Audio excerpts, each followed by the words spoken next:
Swastiastu. Saya Kadek Siwa Ambara, seorang pelaku spiritual Bali modern.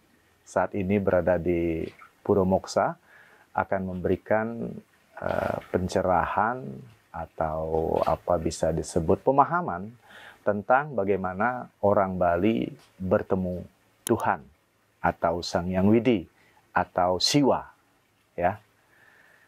Sebenarnya sebelum ada ajaran agama, itu leluhur-leluhur kita di Bali sudah menyadari bahwa Sang Hyang Widi itu ada di mana-mana. Bahkan Sang Hyang Widi itu disebut dengan Sang Hyang Embang. Sang Hyang Embang artinya beliau ada dalam ketiadaan. Itu.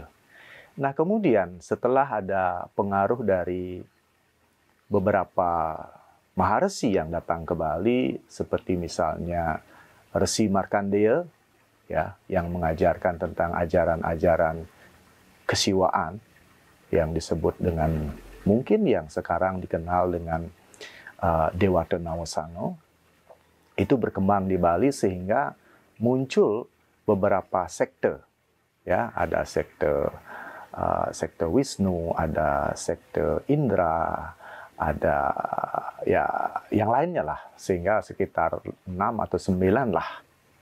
Nah, dengan berkembangnya sekte-sekte ini sebenarnya intinya satu, mencari Sang Hyang Embang itu.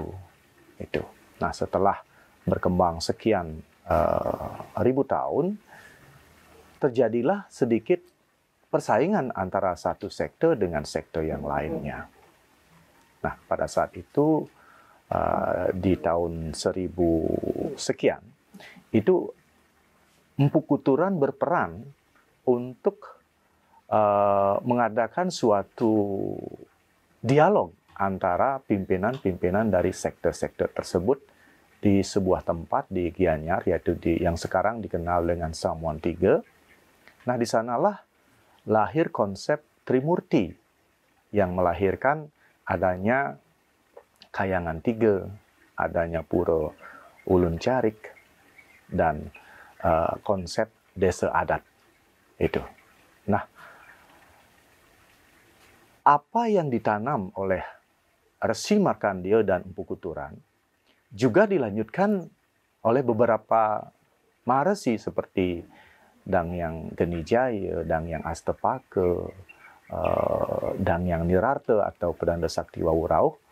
Nah, dasar-dasar inilah yang diwariskan oleh beliau-beliau itu, sehingga membuat Pulau Bali ini dikenal dengan sebutan Pulau Dewata, juga disebut dengan Pulau Sorga.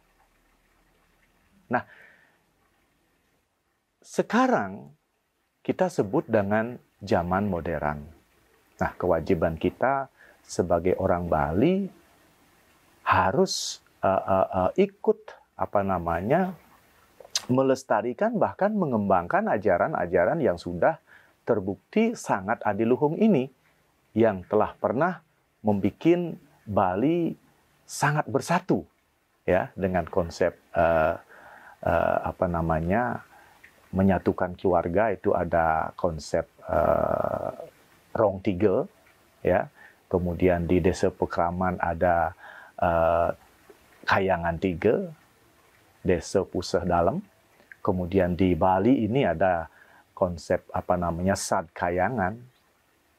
Nah, inilah yang perlu kita terapkan di zaman modern agar anak cucu kita lebih mudah memahami, tetapi tidak lepas dari dasar-dasar yang telah diwariskan oleh para maharesi yang betul-betul sangat perhatian dengan Pulau Bali kita ini. Nah, apa yang perlu dipahami oleh anak-anak muda sekarang itu adalah apa yang telah dilandasi atau garis-garis pedoman-pedoman apa yang telah diwariskan kepada masyarakat Bali oleh para maharsi itu adalah adanya konsep Pancasrada. Nah, konsep Pancasrada inilah 5 dasar bagaimana kita bisa bertemu dengan Tuhan, Sang Yang Widi atau Siwa. Itu. Nah, pertama, itu kita harus betul-betul yakin bahwa Tuhan itu memang ada. Ya. Bagaimana kita meyakini bahwa Tuhan itu ada adalah dengan menyaksikan apa yang kita saksikan sekarang ini adalah ciptaan dari Tuhan.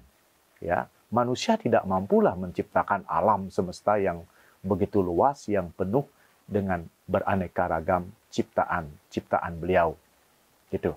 Nah, kita sebagai manusia adalah salah satu ciptaan beliau yang diyakini bahwa kita ini adalah percikan kecil dari beliau yang disebut dengan Atma. Makanya keyakinan yang kedua, yakin dengan adanya Atma. Atma itu adalah percikan kecil dari Tuhan atau Sang Yang Widi. Nah, siapa Tuhan itu? Di mana beliau? Apa hubungannya dengan kita sebagai ciptaannya?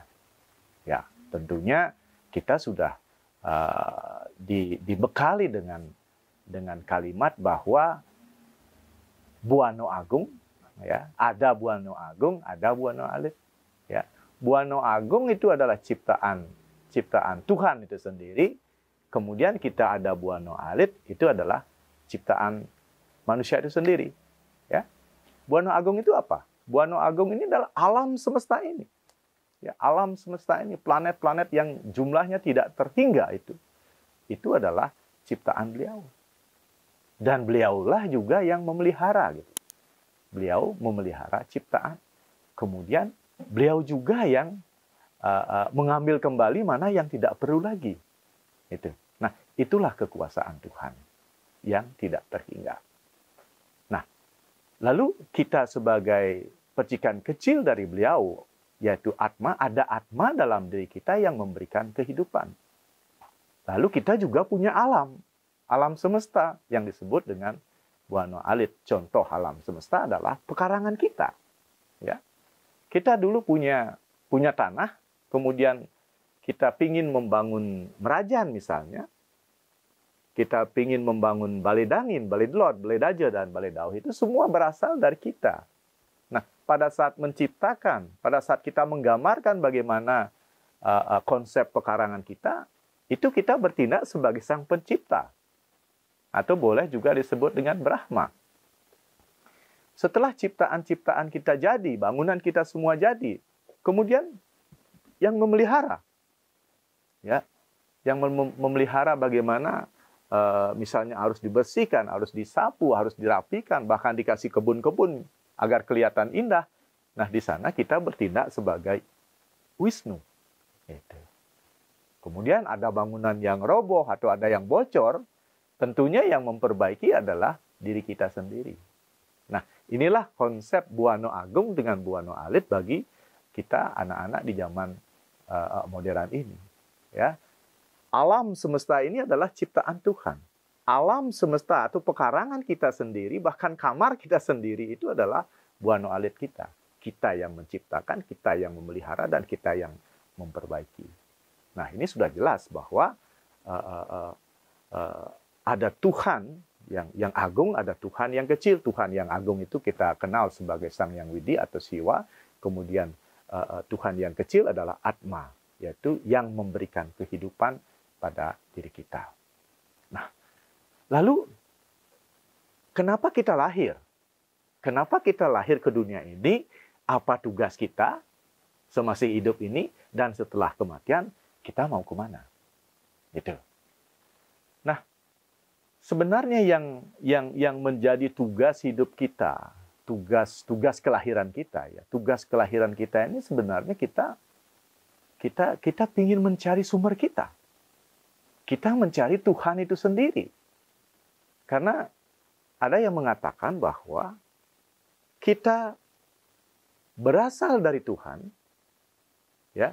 Kemudian kita mencari jalan untuk menuju kembali ke Tuhan. Itu. Berasal dari Tuhan, kemudian belajar menjadi Tuhan, dan pada akhirnya agar kita kembali ke Tuhan yang disebut dengan Sang Sangkan Paraning Dumadi. Itu. Nah, ada juga yang mengatakan bahwa perjalanan kita mencari Tuhan ini, kita harus berevolusi, yang disebut dengan reinkarnasi.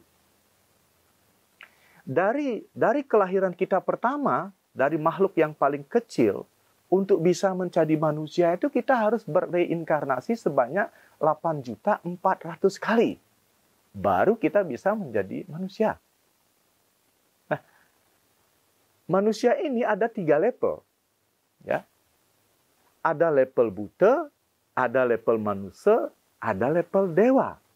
Itu. Sehingga di leluhur kita juga mengajarkan tentang manusia, buta ya, dewa ya. Gitu. Ini kita harus berproses dari buta sampai dewa. Nah, untuk berproses ya ini dan agar kita mencapai level dewa ini, kita harus bereinkarnasi sebanyak 400 kali kelahiran manusia. Baru kita sampai di titik dewa ya. Itu. Nah, makanya ini bagi yang mendengarkan pencerahan ini sangat beruntung karena Anda sudah bereinkarnasi 400 kali sehingga bisa mendengarkan ajaran rahasia ini.